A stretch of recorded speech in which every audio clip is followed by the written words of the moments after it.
नमस्कार दोस्तों, स्वागत है आपका बीके कंप्यूटर लैब में। आज हम एमएस वर्ड के पेज लेआउट मेनू के दो महत्वपूर्ण ग्रुप्स पैराग्राफ और अरेंज के बारे में जानने वाले हैं। ये दोनों फीचर्स आपके डॉक्यूमेंट को बेहतर तरीके से व्यवस्थित और प्रस्तुत करने में मदद करते हैं। अगर आपको ये दोनों ग्रुप के बारे में बहुत अच्छे से जानकारी लेना है तो आप वीडियो को अंत तक जरूर देखिएगा, और अगर यह वीडियो आपको अच्छा लगे तो लाइक कीजिएगा, सब्सक्राइब कीजिएगा और शेयर भी कीजिएगा। तो चलिए शुरू करते हैं। चले, मैं आ गया हूँ एमएस वर्ड पे और हम यहाँ पे बात करने वाले हैं पैराग्राफ ग्रुप और यहाँ पे अरेंज ग्रुप। हम लोग पिछले वीडियो में ये जो पेज बैकग्राउंड है, पेज सेटअप है, उसको कवर कर लिए हैं। अगर आपने पिछले वीडियो नहीं देखे हैं तो जाके आप देख सकते हैं, मैं इसको डिस्क्रिप्शन में भी डाल दूंगा। तो चलो, सबसे पहले हम बात करेंगे यहाँ पे पैराग्राफ ग्रुप की। तो देखिए यहाँ पे आपको देखने को मिल रहा है इंडेंट और यहाँ पे स्पेसिंग। तो देखिए यहाँ पे जो इंडेंट है, जैसे कि लेफ्ट और राइट है, ये जो है वो पैराग्राफ को लेफ्ट एंड राइट करने का काम करेंगे। और ये जो स्पेसिंग यहाँ पे आपको देखने को मिल रहा है, ये पैराग्राफ के बीच के जो स्पेसिंग है उसको ये जो है वो कम ज़्यादा करने वाले हैं। तो चलिए इसको बी प्रैक्टिकल जानते हैं। तो सबसे पहले यहाँ पे दिया है लेफ्ट। तो देखिए आप देख पा रहे होंगे यहाँ पे 3 पैराग्राफ है, 1, 2 और ये 3। तो देखिए मैं जिस भी पैराग्राफ में रहूंगा उसी पैराग्राफ को ये जो इंडेंट है वो लेफ्ट करेगा और राइट करेगा। तो देखिए सबसे पहले मैं पहला पैराग्राफ में रहता हूँ। देखिए इसमें आप कहीं पर भी अपने कर्सर को रख सकते हैं। अगर आप यहाँ पर भी रहते हैं या यहाँ पर भी रहते हैं तब भी आप पहला पैराग्राफ में हैं, तो आप कर्सर को कहीं पर भी रख सकते हैं। तो मैं कर्सर को रख दिया यहाँ पे। और उसके बाद यहाँ पे देखिए आपको इस तरफ से आपको दो अप डाउन का यहाँ पे सिंबल, या हम ये कहें यहाँ पे आपको चिन्ह जो है आपको देखने को मिल रहे हैं। जैसे कि इसको अगर हम लोग क्लिक करते हैं तो आप देखेंगे कि पैराग्राफ जो है वो आगे की तरफ बढ़ रहा है, मतलब राइट की तरफ बढ़ रही है। देखिए ऐसे, मतलब लेफ्ट साइड से यहाँ पे इसको खिसकाया जा रहा है ना। ये ऐसे स्टेप से यहाँ पे लेफ्ट साइड से इधर आपको गेपिंग देखने को मिल रहा है। अगर इसी को अगर हम लोग कम करते हैं तो आप देखेंगे स्टेप से ये फिर से लेफ्ट साइड यहाँ पे आ रहा है। ये देखिए ऐसे। अगर हम राइट वाले को करते हैं तो आप देखेंगे, देखिए मैं राइट वाले को बढ़ा रहा हूँ यहाँ पे। देखिए तो आप राइट साइड देख पा रहे होंगे, तो राइट साइड आपको यहाँ पे इस तरफ से जो मार्जिंग है वो आपको देखने को मिल रहा है। मतलब यहाँ पे मार्जिंग जो है यहाँ पे आपको जगह दे रहा है यहाँ पे, है ना। मार्जिंग देखिए यहाँ पे खिसक रहा है, और मार्जिंग इधर जैसे जैसे इधर खिसकते जाएगा इधर जगह आपको मिलते जाएगा। अगर इसको नॉर्मल करना है तो आप नॉर्मल भी कर सकते हैं। देखिए ऐसे आप कम करेंगे तो देखिए फिर से ये जो मार्जिंग है वो फिर से अपने यथा स्थान पर यहाँ पे ये जा रहा है, और ये करेक्ट यहाँ पे ये आ गया। तो ठीक है, आप कोई भी पैराग्राफ में रहें। अगर आप इस तरफ से करते हैं तो आप देखेंगे इस तरफ से आपको मार्जिंग जो है लेफ्ट साइड से आपको इस तरफ से आपको गैप दे रहा है यहाँ पे। अगर कम करते हैं तो यहाँ पे इस तरफ से कम होने वाला है। साथ ही अगर मैं यहाँ पे 2 पैराग्राफ को चुनता हूँ तो देखिए दोनों पैराग्राफ पे ये वर्क करेगा। ये देखिए ऐसे कम कर रहा हूँ तो कम हो रहा है यहाँ पे, और अगर इसको राइट साइड कर रहा हूँ तो यहाँ पे देखिए ये राइट साइड हो रहा है ऐसे। तो इस तरफ से आप चाहे तो सिंगल पैराग्राफ में भी यूज़ कर सकते हैं, तो चाहे आप एक से अधिक पैराग्राफ में भी यूज़ कर सकते हैं। बट आपको क्या करना पड़ेगा, उसको सिलेक्ट करना पड़ेगा। अगर मैं तीनों को सिलेक्ट करता हूँ तो तीनों में काम करेगा। चलिए आगे बात करते हैं हम। आगे हमारे पास यहाँ पे दी स्पेसिंग। अब देखिए ये भी पैराग्राफ पे काम करता है। अगर आप एक पैराग्राफ में है तो एक पैराग्राफ, अगर 2 में है 2, या 2 से अधिक है तो अधिक में ये वर्क करेगा। तो वो कैसे? तो देखिए मैं पहला पैराग्राफ में हूँ। अब यहाँ पे बिफोर करके दिया हुआ है, देखिए आप खुद समझ जाएंगे। मैं पहला पैराग्राफ में हूँ और यहाँ पे जैसे मैं इसको इस तरफ से बढ़ाने की कोशिश किया, देखिए इधर बढ़ रहा है, नंबर बढ़ रहा है, यहाँ पे 30 हो गया। आप देख पा रहे होंगे यहाँ पर आपको गैप देखने को मिल रहा है। ये देखिए मार्जिन यहाँ पे ऐसा गैपिंग आपको दे रहा है। अगर इसी को अगर आप कम करते हैं तो आप देखेंगे ये जो है मार्जिन के पास ये जा रहा है। ऑटो में रहेगा तो ऑटोमेटिक रहेगा, तो अब इसको कम ज़्यादा ऐसे कर सकते हैं। उसी तरह अगर मैं दोनों को अगर सेलेक्ट करके रखता हूं तो आप देखेंगे बिफोर, ये देखिए दोनों यथा स्थान वो क्या है, इस तरफ से मार्जिन आपको गैप यहाँ पे दे रहा है। अगर आप इसको कम करेंगे तो देखिए यहाँ पे फिर से ये कम हो रहा है, ये ऐसे, ये देखिए। अदरवाइज यहाँ पे आफ्टर करके दिया हुआ है। देखिए इसको भी अगर मैं यहाँ पे क्लिक करता हूँ, देखिए ये देखिए इसके बाद, मतलब ये जो पैराग्राफ है उसके बाद, है ना। बिफोर में क्या हो रहा था, पैराग्राफ के पहले आपको स्पेसिंग मिल रहा था, लेकिन आफ्टर में क्या हो रहा है, पैराग्राफ के बाद आपको स्पेसिंग मिल रहा है। ये देखिए ऐसे, ये देखिए ये दो पैराग्राफ सेलेक्ट किया हूँ तो दोनों के बाद में आपको क्या मिल रहा है, स्पेसिंग मिल रहा है। अगर आप चाहते हैं कि स्पेसिंग कम हो तो आप इसको फिर से यहाँ से इसे कम कर सकते हैं। ऑटो करना चाहे तो ऑटो भी रख सकते हैं। तो ठीक है दोस्तों, इस तरह से हमारे जो पैराग्राफ ग्रुप है वो कंप्लीट हो जाता है। चलिए अब बात करेंगे यहाँ पे अरेंज ग्रुप की। अब देखिए अरेंज ग्रुप में अगर आप देखेंगे तो यहाँ पे आपको बहुत सारे ऑप्शन देखने को मिल रहे हैं, और ये जो ऑप्शंस हैं इसको आप पिछले वीडियो में पढ़ चुके हैं। कहाँ पर? देखिए अगर आप लोग इंसर्ट मेनू वाले जो वीडियो है उसको देखे होंगे तो देखिए यहाँ पे आपको देखने को मिल रहा है पिक्चर, क्लिप आर्ट एंड यहाँ पे सेव्स। अगर आप इसका यूज़ करते हैं तो आपको ये जो ऑप्शन दिख रहा है वो आपको देखने को मिलेगा, है ना। ये उन्हीं पर काम करता है, जो फोटोज होते हैं या जो क्लिप आर्ट होते हैं, जो सेव होते हैं, उन पर ये वर्क करता है। और आप देख पा रहे होंगे ये जो है अभी यहाँ पे हाइड आपको देखने को मिल रहा है, मतलब ये कहें कि ये जो है अभी वर्क नहीं करेगा। अगर आप इस पर क्लिक भी करते हैं तब भी ये ये जो ऑप्शन है वो वर्क नहीं करेगा, क्योंकि इसके लायक मटेरियल यहाँ पे इंसर्ट नहीं है। तो चलिए एक काम करते हैं, हम यहाँ पे इनको यूज़ करने के लिए इससे रिलेटेड यहाँ पे मटेरियल हम लोग ऐड करते हैं, ताकि ये जो ऑप्शन है वो शो हो जाए और हम इसमें काम कर सकें। तो चलिए मैं सिंपल चला गया इंसर्ट पे, और यहाँ पे जाके मैं एक दो शेप यहाँ पे इंसर्ट कर लेता हूँ। तो यहाँ पे एक चला गया, एक रेक्टेंगल शेप लिया और इसको मैं कोई कलर कर लेता हूँ, जैसे कि यहाँ पे मैं इसको कलर कर लिया रेड, है ना। ओके, आगे बढ़ते हैं। आगे एक आता और शेप से यहाँ पे ले आते हैं, राउंड सर्कल वाला यहाँ पे ले लिया ऐसे, और इसको मैं कलर कर लिया यहाँ पे ग्रीन। एक आता और ले आते हैं, जैसे यहाँ पे मैं एक इमोजी को ले आया और इसको मैं कलर कर लिया यहाँ पे जैसे कि येलो। ये देखिए मैं यहाँ पे 3 शेप यहाँ पे लाया हूँ, अगर मैं फोटो लाता तब भी ठीक था। अब देखिए, अब देखेंगे कि यहाँ पे मैं जैसे इन शेप्स को लाया, हमारे पास एक मेनू बढ़ गया है। देखिए ऐसे, अगर मैं जैसे बाहर क्लिक करता हूँ आप देखेंगे ये व्यू तक लास्ट हो गया, लेकिन जैसे इसको क्लिक करता हूँ आप देखेंगे यहाँ पे फॉर्मेट नाम का एक मेनू जो है वहाँ पे आ चुका है ना। अब देखिए, आप देख पा रहे होंगे यहाँ पे positions, bring to front and send to back and text wrapping, यही जो ऑप्शन है या वही जो फीचर्स है वो आपको यहाँ पे देखिए पेज लेआउट पे अरेंज ग्रुप में भी देखने को मिल रहा है। और जैसे ही मैं यहाँ पे शेप्स लाया, आप देखेंगे जितने भी ऑप्शन है वो शो हो चुके हैं।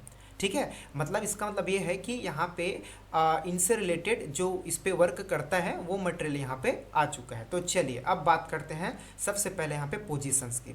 तो देखिए पोजीशंस मतलब यहाँ पे स्थिति होता है। तो इसके अंदर हम जब जाते हैं तो देखिए आपको बहुत सारे यहाँ पे आइकॉन आपको देखने को मिल रहा है, जो आपको समझा रहे हैं कि आप ये जो शेप्स हैं उनको या उनका जो पोजीशन है वो पेज पर आप कहाँ रखना चाहते हैं। सबसे पहले एक बात और बताना चाहूँगा कि यहाँ पे जो भी ऑप्शन यहाँ पे शो हुए हैं वो सब इन्हीं की वजह से शो हुए हैं, मतलब यहाँ पे जो भी वर्क होगा वो इन्हीं से रिलेटेड होगा। तो चलिए सबसे पहली बात हम यहाँ पे करेंगे। देखिए आपको इस टाइप से देखने को मिल रहा है, ये जो दिख रहा है वो एक पेज है, और इसमें जो आपको इस तरह से लाइन लाइन दिखने को मिल रहा है वो टेक्स्ट है, और यहाँ पे जो आइकॉन देखने को मिल रहा है वो जो है वो ये फोटो हो सकता है या सेव भी हो सकता है या क्लिप आर्ट भी हो सकता है। ओके चलिए अब देखिए सिंपल है, अगर आप इसको देखेंगे तो देखिए इस पेज में जो फोटो है वो लेफ्ट साइड ऊपर में है, इसको देखेंगे तो सेंटर में ऊपर साइड है, इसको देखेंगे तो ये जो है राइट साइड ऊपर में है ना, इसको देखेंगे तो सेंटर में है लेकिन लेफ्ट साइड है, इसको देखे तो सेंटर में है और इसको देखे तो सेंटर में है लेकिन राइट साइड है।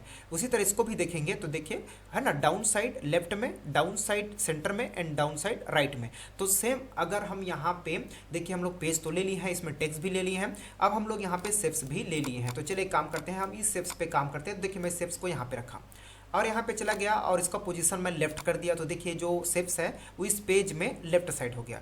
यहाँ पे जाता हूँ तो देखिए ये सेंटर में हो गया और यहाँ पे जाता हूँ तो राइट साइड हो गया। उसी तरह आप ये जो शेप्स है उसका पोजीशंस इस पेज पे आप अलग अलग जगह पे रख सकते हैं इनके अनुसार। ओके चलिए ठीक है, बहुत बढ़िया, ये तो ठीक है। आगे अब हम यहाँ पे बात करेंगे ब्रिंग टू फ्रंट। अगर हम इसको क्लिक करते हैं तो देखिए इसके अंदर आपको 3 ऑप्शन देखने को मिलता है, bring to front, bring forward and bring in front of text. मैं सीधा सीधा इसमें बात करना चाहूँगा। देखिए यहाँ पे ब्रिंग मतलब आप समझ सकते हैं लाना, है ना, टू फ्रंट, फ्रंट में लाना, है ना। ब्रिंग फॉरवर्ड, इसमें क्या होगा, ये एक एक स्टेप ब्रिंग करेगा, है ना। और यहाँ पे लिखा है bring in front of text, मतलब ये टेक्स्ट के सामने लाएगा। चलिए इसको भी प्रैक्टिकल करते हैं, बहुत आसानी से समझ में आ जाएगा। तो देखिए मैं यहाँ पे 3 शेप्स रखा हूँ। चलिए एक काम करता हूँ, सबसे पहले तो इसको नॉर्मल रख लेता हूँ। चलिए नॉर्मल हो गया, चलिए देखते हैं ना, ठीक है। चलिए यहाँ पे हमारे पास, ओ सॉरी, इसको नॉर्मल करते हैं इन फ्रंट ऑफ टेक्स्ट करके। चलिए ओके, ये हो गया, चलिए ठीक है। ये देखिए आप देख पा रहे होंगे यहाँ पे ये ऐसे, ये देखिए सबसे पीछे यहाँ पे ग्रीन कलर है, उसके बाद ये जो इमोजी जो येलो है और यहाँ पे रेड है। अब देखिए अगर आप चाहते हैं कि ये जो रेड है वो सबसे पीछे चले जाए, मतलब शेप के पीछे चले जाए, है ना, ठीक है। ये तो आप चाहते हैं कि यहाँ पे जो ग्रीन कलर है वो सबके सामने आ जाए। देखिए अभी तो दोनों के पीछे है, दोनों शेप्स के पीछे है, लेकिन आप चाहते हैं कि जो ग्रीन कलर है वो सबके सामने आ जाए। तो कैसे करेंगे, देखिए आपको जिसको फ्रंट में लाना है उसको आपको सिलेक्ट करना पड़ेगा, आपको बताना पड़ेगा। तो मैं यहाँ पे जो ग्रीन कलर है उसको, ये जो ग्रीन वाला जो शेप है उसको मैं सिलेक्ट कर लिया और उसके बाद चला गया यहाँ पे ब्रिंग टू। देखिए ये जितने भी ऑप्शन है वो फ्रंट या हम ये कहें सामने लाने का काम करेगा, ठीक है। तो देखिए सबसे पहले यहाँ पे लिखा है ब्रिंग टू फ्रंट। देखिए अगर आपको किसी भी शेप को सभी शेप के सामने लाना है तो आप ब्रिंग टू फ्रंट करेंगे। देखिए मैं जैसे ब्रिंग टू फ्रंट किया आप देखेंगे ये सबके सामने में आ चुका है। ये देखिए, ये देखिए, ऐसे देखिए सबके सामने में आ चुका है ना। उसी तरह अगर आपको येलो को सबके सामने लाना है तो इसको क्लिक करेंगे और यहाँ पे जाके ब्रिंग टू फ्रंट करेंगे। देखिए अब येलो सबके सामने में आ गए। ये देखिए अगर रेड को करेंगे तो रेड को ऐसा हम सामने ला सकते हैं। तो ध्यान दीजिएगा, हम जितने भी जो शेप्स होते हैं ना, अगर सबसे पीछे शेप है उसको सबसे सामने लाना है तो हम लोग ब्रिंग टू फ्रंट करेंगे, वो सबके सामने आ जाएगा। आगे हम बात करते हैं ब्रिंग फॉरवर्ड। ये क्या करेगा, ये भी सामने लाएगा लेकिन एक एक स्टेप। देखिए कैसे, तो देखिए सबसे पीछे में यहाँ पे रेड कलर है, अगर मैं यहाँ पे ब्रिंग टू फ्रंट करता हूँ तो सब के सामने में आ जाएगा, लेकिन हम चाहते हैं कि वो एक एक करके सामने आए। जैसे कि देखिए अभी रेड है, उसके अगर हम फ्रंट में बात करें तो यहाँ पे ग्रीन है, तो हम चाहते हैं कि जो रेड वाला है उसको ग्रीन वाले के सामने लाना है ना। तो हम इसको सिलेक्ट करेंगे और यहाँ पे जाके ब्रिंग फॉरवर्ड करेंगे। जैसे इसको ब्रिंग फॉरवर्ड करूँगा, आप देखेंगे ये जो रेड वाला है वो ग्रीन के सामने में आ चुका है। अगर इसी रेड को अगर मैं यहाँ पे ब्रिंग फॉरवर्ड करता तो ये सबके सामने में आ जाता। तो ठीक है, ये आपको समझ में आ रहा है। अभी एक बार और करके दिखाता हूँ। इसको मैं यहाँ पे ग्रीन वाले को सिलेक्ट किया और मैं चाहता हूँ कि रेड वाले के सामने में आए, तो मैं इसको सिलेक्ट किया और यहाँ पे गया ब्रिंग फॉरवर्ड किया। देखिए ये रेड के सामने में आ गया, ये देखिए ऐसे, ये देखिए। तो आप देख पा रहे होंगे इस स्टेप से आप एक एक स्टेप सामने ला सकते हैं। अब लास्ट टाइम हम बात करेंगे यहाँ पे they bring in front of text. ये क्या करेगा, अगर कोई शेप टेक्स्ट के पीछे चला गया है ना, तो उससे फ्रंट में लाने के लिए इसका यूज़ करेंगे। तो देखिए अभी भी अगर आप देख पा रहे होंगे तो यहाँ पे कोई भी जो शेप है वो टेक्स्ट के पीछे नहीं गया है। तो कैसे करेंगे, तो चलिए एक काम करते हैं। सबसे पहले तो किसी शेप्स को हम लोग टेक्स्ट के पीछे ले जाते हैं। तो इसको मैं सिलेक्ट किया और यहाँ पे अगर आप देखें, देखिए यहाँ पे दिया हुआ है, यहाँ से भी हम ले जा सकते हैं, बट एक काम करेंगे, हम यहाँ पे जाएंगे सेंड टू बैक में और यहाँ पे लिखा है सेंड बिहाइंड टेक्स्ट। मतलब ये जो शेप है उसको हम लोग टेक्स्ट के पीछे ले जाना चाहते हैं। तो मैं इसको जैसे क्लिक करूंगा आप देखेंगे ये जो शेप है वो टेक्स्ट के पीछे चला गया, है ना। अब देखिए अगर मैं इसको यहाँ पे रखता हूँ तो आप देख पा रहे होंगे सबसे पीछे में टेक्स्ट है, उसके बाद ये जो रेड शेप है, उसके बाद ग्रीन शेप है, उसके बाद यहाँ पे येलो शेप है। अब हम चाहते हैं कि यहाँ पे जो रेड शेप है उसको सबके सामने लाएं, है ना। या तो हम ये चाहते हैं कि जो करेक्टर है, जो टेक्स्ट है उसके सामने लाए। तो ध्यान दीजिएगा, अगर आप ये सोच रहे होंगे इसको सिलेक्ट करके अगर हम लोग यहाँ पे क्लिक करेंगे तो ये सबके सामने आ जाएगा, तो नहीं, ऐसी बात नहीं है।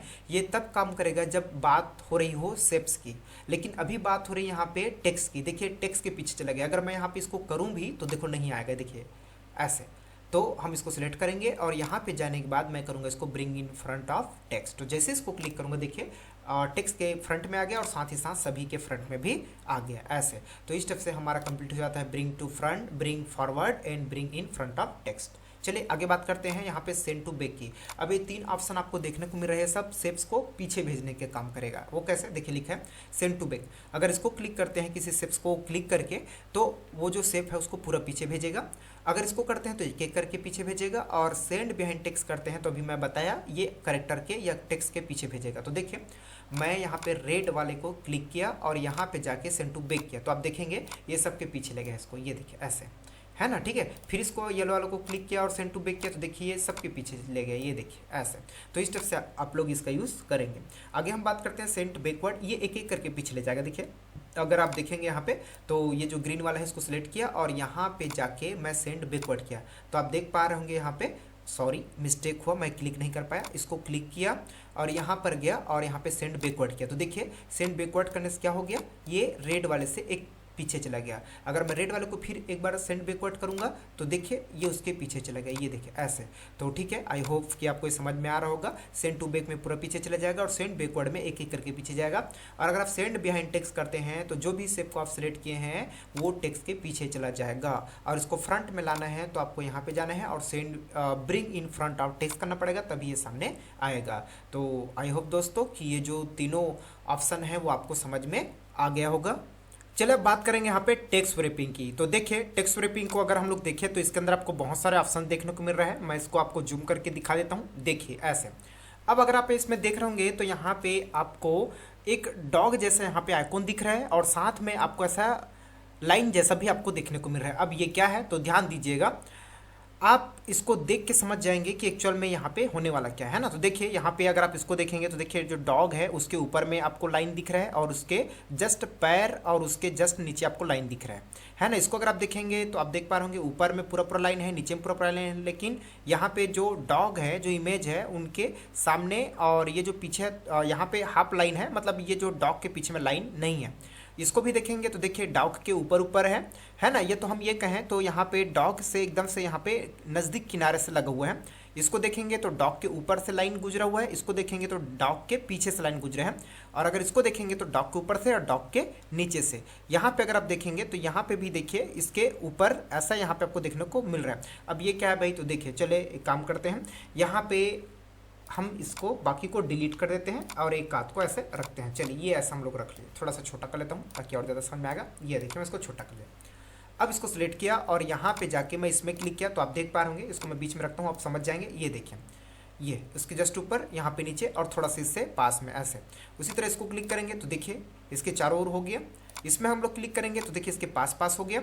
इसको हम लोग क्लिक करेंगे तो देखिए इसके पीछे चला गया, और इसको अगर हम लोग क्लिक करेंगे तो देखिए यहाँ पे ये सामने आ गया, मतलब टेक्स्ट के सामने आ गया। तो जस्ट यहाँ पे लिखा भी है ना, इन फ्रंट ऑफ टेक्स्ट, टेक्स्ट के सामने, बिहाइंड टेक्स्ट है ना, टेक्स्ट के पीछे, और यहाँ पे टॉप एंड बॉटम। इससे क्या हो जाएगा, जो टेक्स्ट है उसके टॉप एंड बॉटम में हो जाएगा। और आगे चलते हैं तो आगे देखेंगे यहाँ पे ये स्टेप से, ये इसमें ऐसे स्टेप से वर्क हो रहा है, ये स्टेप से आप देखने को मिल रहा है। तो इस स्टेप से आपको देखने को मिल रहा है। आगे हम बात करेंगे, यहाँ पे दिया एडिट वेब पॉइंट। इस पे जब हम लोग क्लिक करते हैं, देखिए अभी आपको यहाँ पे पॉइंट 1 2 3 4 5 6 7 8 और ये 9 ऐसा आपको पॉइंट दिख रहा है। लेकिन जब इसमें हम लोग क्लिक करते हैं तो देखिए पॉइंट की संख्या बढ़ गया। अब ये पॉइंट क्या करता है, देखिए अगर हम एक एक पॉइंट को अगर इस स्टेप से ड्रैग करें, खींचे, तो देखिए आप जिधर भी खींचेंगे उधर आपको ऐसे स्पेस मिलती जाएगा। देखिए इधर मैं इसको ड्रैग किया, देखिए इधर स्पेस मिला, है ना। शेप तो खराब नहीं होगा, देखिए गोल का ही गोल है, यहाँ पे अंडाकार है। लेकिन आप देखेंगे जैसे जैसे पॉइंट को आप खींच रहे हैं वैसे वैसे आपको उधर स्पेस मिलते जा रहा है। तो ठीक है कि आप ये जो एडिट वेब पॉइंट है उसके माध्यम से आपको बहुत सारे पॉइंट मिलेगा, और आप ये जो पॉइंट है इसको आप जिधर भी ड्रैग करेंगे उधर आपको स्पेस जो है वो देखने को मिलेगा, आपको स्पेस मिलेगा यहाँ पे ऐसे। तो ठीक है, इस स्टेप से ये कंप्लीट हो जाता है। अगर आप मोर में जाते हैं तो आपको और भी इससे रिलेटेड ऑप्शन देखने को मिलता है। चलिए तो ये जो है हमारा कंप्लीट हो जाता है। चलिए अब बात करेंगे यहाँ पे अलाइन की। तो देखिए यहाँ पे आप देख पा रहे होंगे, यहाँ पर भी बहुत सारे जो ऑप्शंस है वो हाइट हैं। तो चलिए कैसे करेंगे, तो यहाँ पर भी हमको एक शेप्स की जरूरत है। तो मैं यहाँ पे चला गया और यहाँ पे एक शेप्स मैं यहाँ पे ड्रैग करके ले आया। कलर कर लेते हैं यहाँ पे ताकि ये आपके नज़र में ये अच्छे से रहे, है ना। तो देखिए ये ऐसा, तो देखिए मैं यहाँ पे एक इमोजी लाया। अब हम लोग जब यहाँ पे चलते हैं ना, पेज लेआउट और यहाँ पे अलाइन पे, तो देखिए यहाँ पे बहुत सारे जो ऑप्शन जो हाइट थे वो अब शो हो चुके हैं। अब इसमें भी अगर हम बात करें तो सिंपल है, देखिए अलाइन लेफ्ट। अगर मैं लेफ्ट करूँगा तो जो शेप्स लाया हूँ वो इस पेज में लेफ्ट हो जाएगा। देखिए ये देखिए ऐसे, है ना। फिर यहाँ पे चलेंगे तो देखिए यहाँ पे दिया हुआ है अलाइन सेंटर। तो देखिए ये ऐसे, ये ऐसे इस तरफ से आपको देखने को मिल रहा है ना। और यहाँ पे देखिएगा राइट करेंगे तो राइट हो जाएगा। तो आप इसको एक बार अपने से कीजिएगा, मैं इसमें और टाइम नहीं दे रहा हूँ, है ना। अगर हम यहाँ पे बात करें देखो डिस्ट्रीब्यूट हॉरिजॉन्टल, तो इसमें क्या होगा देखिए ना, अगर आप देखेंगे तो देखिए हॉरिजॉन्टल मतलब ये जो शेप्स है उसको ना हॉरिजॉन्टल रूप से एकदम से बीच में सेंटर में रखेगा। देखिए इसको मैं क्लिक किया, ये देखो दोनों तरफ से एकदम से सेंटर में रखा है ना। अगर इसी को मैं यहाँ पे करता हूँ डिस्ट्रीब्यूट वर्टिकल, तो क्या करेगा, इस पेज जो वर्टिकल होगा, है ना, ये जो पेज है ना, वर्टिकल रूप से वो करेगा। देखिए ये डिस्ट्रीब्यूट हॉरिजॉन्टल जो है वो ऐसे इसको सेंटर में करेगा, और ये जो डिस्ट्रीब्यूट वर्टिकल है वो ऐसे सेंटर में रखेगा। देखिए मैं इसको सिलेक्ट किया और यहाँ पे कर दिया डिस्ट्रीब्यूट वर्टिकली। तो देखिए इधर से और इधर देखो पेज को अगर मैं इसको छोटा करता हूँ तो आप देख लीजिएगा, ये देखिए ऐसे देखो पेज के बीचों बीच ऐसा इसको रख दिया है। ओके चलिए तो आगे हम बात करते हैं। आगे हमारे पास यहाँ पे दिया है align to page and align to margin. इससे क्या होगा ध्यान दीजिएगा, आप इसको समझिएगा। जैसे इसको मैं यहाँ पे ऊपर में रख लेता हूँ, यहाँ पे अलाइन टॉप, ये देखिए ऐसे। देखिए अगर मैं इसको अलाइन टू पेज रखता हूँ तो ये पूरे पेज के अनुसार ये जो है जो शेप्स है वो लेफ्ट राइट मूव होगा, है ना। अगर इसको मैं अलाइन टू मार्जिन करता हूँ तो जो मार्जिन है उनके अनुसार होगा। देखिए एक बार आप देखिए अलाइन टू पेज है, अगर मैं इसको अलाइन लेफ्ट करता हूँ तो आप देखेंगे यहाँ पे पेज के अनुसार पूरा लेफ्ट होगा, मतलब पूरा पेज में लेफ्ट हो गया, है ना। अगर इसी को मैं यहाँ पे अलाइन टू मार्जिन करता हूँ, है ना, ओके। तो अब देखिए अलाइन टू मार्जिन रखा और उसके बाद यहाँ पे मैं कर दिया अलाइन लेफ्ट, तो आप देखेंगे ये जो मार्जिन है उनके अनुसार अपने आप को ये लेफ्ट कर रहा है, ये देखिए। तो आप इसको समझिएगा, अगर आप यहाँ पे पेज के अनुसार रखते हैं तो जितना भी है वो पेज के अनुसार जो शेप्स है उसको लेफ्ट राइट सेंटर करेगा। और अगर आप लोग यहाँ पे इसको अलाइन टू मार्जिन करते हैं तो मार्जिन के अनुसार जो शेप्स है जिनको आप सिलेक्ट करके रखेंगे उसको ये लेफ्ट राइट करेगा। और साथ में आगे हम बढ़ते हैं, यहाँ पे व्यू गाइडलाइन, तो इसको क्लिक करने से यहाँ पे देखिए गाइडलाइन आ जाता है ना। आप गाइडलाइन के अनुसार आप इसको देख सकते हैं। आगे अगर हम बात करते हैं यहाँ पे आप चाहें तो गाइडलाइन की सेटिंग यहाँ से आप देख सकते हैं, मतलब जो गाइडलाइन यहाँ पे जो ग्राफ आया है उसके सेटअप यहाँ से कर सकते हैं। तो चलिए इसको मैं यहाँ पे हटा देता हूँ। अब आगे हम लोग बात करेंगे यहाँ पे ग्रुप की। तो देखिए ग्रुप करने के लिए हमको एक से अधिक शेप्स की जरूरत पड़ेगा, तो एक काम करते हैं, हमारे पास एक शेप्स तो यहाँ पे रेडी है, एक शेप्स मैं यहाँ पे और ले आता हूँ। तो चलिए मैं यहाँ पर गया और एक शेप्स ले आया, इसको भी मैं यहाँ पे कोई कलर फिट कर लेता हूँ। ये देखिए अब इसको क्या किया, इसको देखिए अब दोनों को मेरे को ग्रुप करना है, तो देखिए हमको दोनों को सिलेक्ट करना पड़ेगा तभी ये जो है ग्रुप हो पाएगा। तो अब क्या करेंगे सिलेक्ट करने के लिए, देखिए एक तो पहले से सिलेक्ट है, आप कंट्रोल बटन प्रेस करेंगे और ये जो दूसरा वाला है उसको आप यहाँ पे सिलेक्ट करेंगे। तो देखिए कंट्रोल बटन प्रेस करके आप एक से अधिक शेप्स को सिलेक्ट कर सकते हैं जिनसे वो सिलेक्ट हो जाएगा दोनों। अगर आप चाहें तो दोनों को देखिए एक साथ आप ऐसा मूव कर सकते हैं, लेकिन ये परमानेंट ग्रुप नहीं हुआ है। अगर मैं जैसे ही बाहर क्लिक करूंगा देखिए अनग्रुप हो गया। तो देखिए फिर से इसको मैं क्लिक किया, कंट्रोल बटन प्रेस किया और इसको क्लिक किया, तो देखिए दोनों यहाँ पे सिलेक्ट हो चुके हैं। अगर अब इसको हमेशा के लिए इसको ग्रुप करना है तो आपको यहाँ पे जाना है और जाने के बाद आपको क्या करना है, यहाँ पे ग्रुप करना है। तो चलिए काम करते हैं। तो अलग से मेनू आया उसके लिए था, हम चलते हैं यहाँ पे पेज लेआउट पे और उसके बाद यहाँ पे चलते हैं ग्रुप पे और यहाँ पे जाके करेंगे इसको ग्रुप। तो देखिए अब ये जो दोनों हैं वो अगर मैं इसको सिलेक्ट करूँ तब भी कोई दिक्कत नहीं, इसको सिलेक्ट करूँ तब भी कोई दिक्कत नहीं, दोनों जो है ग्रुप हो चुका है। आप चाहें तो एक साथ इसको रोटेट कर सकते हैं और आप चाहें तो इसको एक साथ इनके जो विड्थ है उनके हाइट है उसको आप बड़ा छोटा कर सकते हैं। तो ठीक है, आगे हम बात करेंगे। यहाँ पे दिया है अनग्रुप, अगर आप इसको अनग्रुप करना चाहते हैं तो अनग्रुप कर सकते हैं। ये देखिए ये जो है वो अनग्रुप हो चुका है और यहाँ पे आपको देखने को मिलेगा रीग्रुप। अगर आप चाहते हैं कि इसको फिर से ग्रुप करना है तो आप रीग्रुप कर सकते हैं। अब देखिए मैं इसको अनग्रुप किया था लेकिन दोनों सिलेक्ट है, बाहर क्लिक करेंगे और उसके बाद जब क्लिक करेंगे तो देखिए जो है वो अनग्रुप हो चुका है। अब बात करते हैं यहाँ पे रोटेट की। तो देखिए आप इसको देख के आप जान जाएंगे, अगर आप इसको सिलेक्ट करके ही अगर क्लिक करते तो भी समझ जाएंगे, इतना तो आप समझदार हैं, है ना। ठीक है, इसके अलावा हमें किसी और एंगल पे जैसे कि 30 डिग्री 45 डिग्री जैसे भी डिग्री में आप घुमाना चाहें तो आप मोर रोटेशन में आप चले जाइएगा, वहां से आप इसको रोटेट कर सकते हैं। तो दोस्तों आज के इस वीडियो में हमने सीखा एमएस वर्ड के पेज लेआउट के पैराग्राफ और अरेंज ग्रुप का सही उपयोग। उम्मीद करता हूं कि यह वीडियो आपके लिए उपयोगी साबित हुआ होगा। अगर आपको यह वीडियो पसंद आया हो तो इसे लाइक करें, अपने दोस्तों के साथ शेयर करें और हमारे चैनल बीके कंप्यूटर लैब को सब्सक्राइब करना न भूलें। अगर आपके पास कोई सवाल या सुझाव हो तो नीचे कमेंट में ज़रूर बताएं। मिलते हैं अगले वीडियो में एक और नई जानकारी के साथ, तब तक के लिए धन्यवाद।